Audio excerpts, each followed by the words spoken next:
Okay, I want you to imagine, just for a second, a massive, bustling urban center packed with over 1 million people. The streets are completely full, the daily demands for food and water are literally endless, and everyday survival completely depends on a constant, unbroken flow of resources. But here's the catch.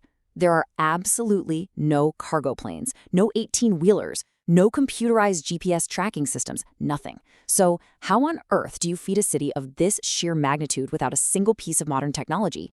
Well, to just keep this population alive, Rome had to import a staggering 650 million pounds of wheat. And that's every single year.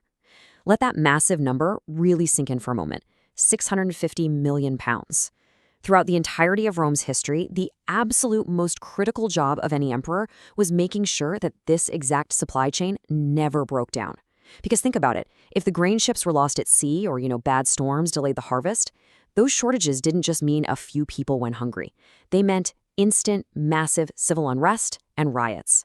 The stakes for this ancient logistical operation seriously could not have been any higher. Okay, let's dive into this. Ancient problems, modern solutions, the Roman supply chain. In this explainer, we're going to bridge a 2,000-year gap to figure out exactly how Rome absolutely mastered logistics. Because honestly, the basic tasks of moving stuff around haven't really changed all that much. Only the tech has. And as you'll see, the mental models these ancient planners used are exactly the kinds of frameworks we need today to survive our own crazy, volatile global markets. But before we look at the whole empire, we kind of have to zoom in on the fundamental building block of Roman power, right? The Legionary. It took an estimated 3,439 calories a day just to fuel a single average-sized Roman soldier when they were on the march. That's a lot of food. And that soldier was rigorously inspected. They had a minimum height requirement, averaging around 170 centimeters, and they likely served a really grueling 25-year career. So when you start multiplying that daily caloric demand across an army of hundreds of thousands of men operating in remote deserts and dense forests, you realize that pulling this off required an absolute logistical miracle. Now, what's really interesting about this slide is the sheer variety of what they were eating. There's this old myth floating around that the Roman army was strictly vegetarian. Actually, scratch that. It's not true at all. Modern archaeological digs in military camps have turned up massive amounts of animal bones and seafood remains. A soldier's daily ration definitely included a hefted 830 grams of meat for bread or porridge, for sure, but it was heavily supplemented. We're talking lentils, cheese, a kind of sour wine they called pasca, and a ton of high-protein meats, like smoked pork, which they called lardum. So the diet was pungent, it was gritty, and it was incredibly effective. In fact, Emperor Vespasian, who was a famously strict military guy, was once approached by this young man who smelled heavily of really expensive perfume. Vespasian was totally disgusted by this lack of military grit. He harshly scolded the guy and famously said, "I would rather have him smelling of garlic." These commanders knew, hit the nail right on the head, that a rugged, well-fed, deeply supplied soldier was the true key to holding the whole shebang together. But, what actually happened when that discipline broke down? Because food was so incredibly central to this whole Roman military machine, it wasn't just used to keep people alive. It was completely leveraged as a tool for absolute, unquestionable control. If a cohort showed cowardice or rebelled, they could face this totally brutal punishment called decimation, where literally 1 in 10 soldiers was executed by their own ranks. Awful, right? But for the guys who survived, the punishment actually continued right through their supply chain. They were completely stripped of those high-quality wheat rations we talked about and were forced to eat barley instead. Now, barley was a grain traditionally reserved for pack animals and the very poorest classes, so food allocation quite literally became a way to enforce strict loyalty. And that brings us to a huge macro-level truth here. Logistics was Rome's ultimate strategic weapon. The ancient writer Frontinus actually quoted Julius Caesar on the tactical use of supply chains, describing the strategy of cutting off enemy provisions as kicking in the stomach. It's a great metaphor.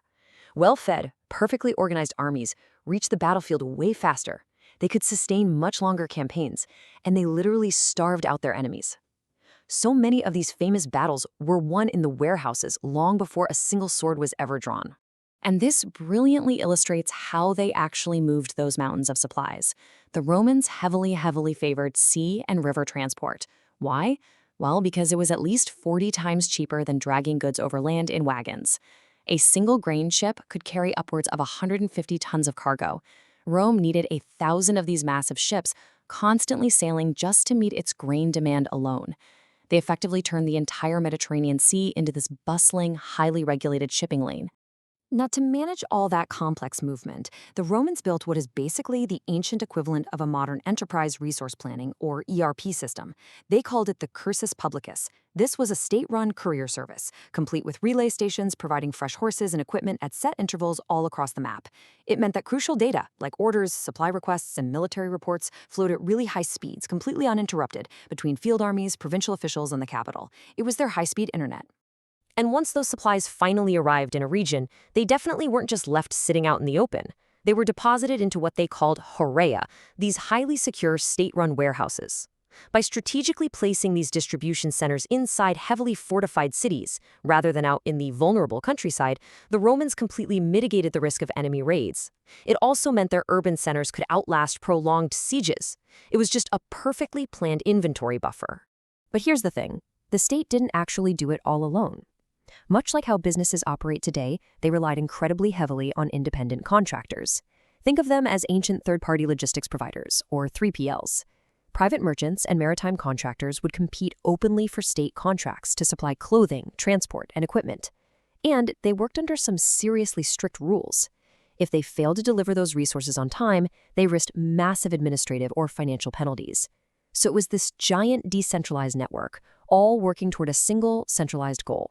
Let's move to and see how this builds into a real-world example, the olive oil trade.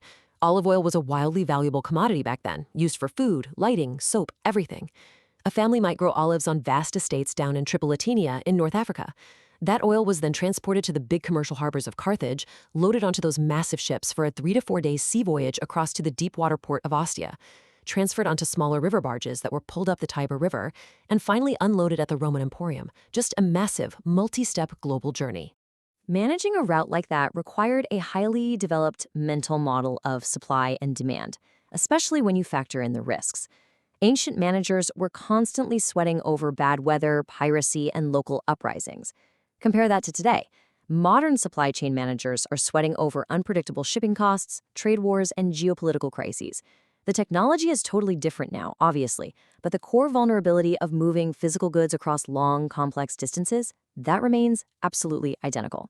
So the crucial point is that to survive these kinds of intense disruptions, modern businesses really have to act like Roman logisticians. The whole era of just relying on a single lowest-cost supplier halfway across the world, that is incredibly dangerous now. The Roman survival strategy relied heavily on planned storage, shared procurement across different provinces, and immense optionality. If one single route failed, another was already primed and ready to take its place. Resiliency wasn't an afterthought. It was baked into the very design of their network. But hey, this brings up a great question. What actually happens to all the physical byproducts of importing massive amounts of goods every single day?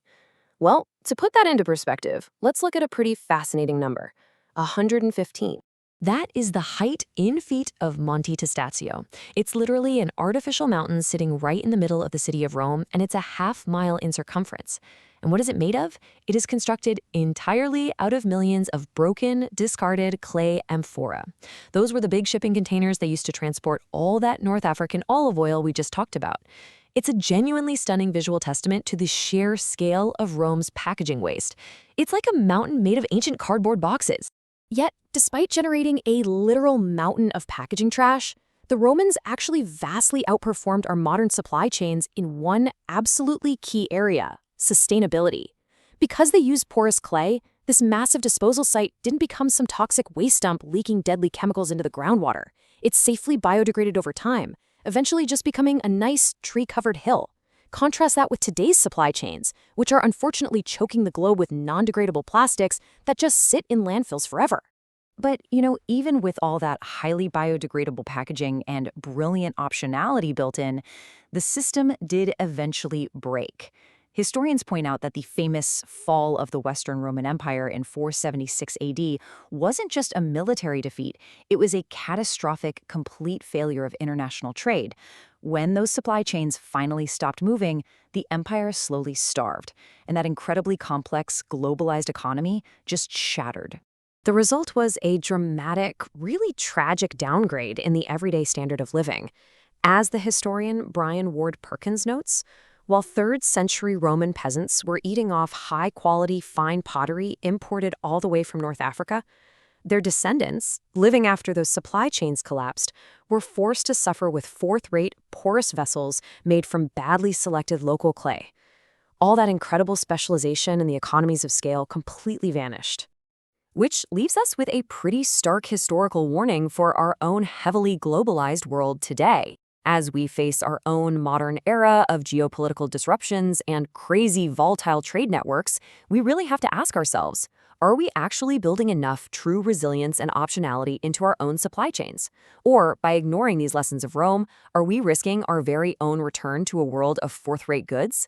Take a moment to think about your own mental models, and I'll see you in the next explainer.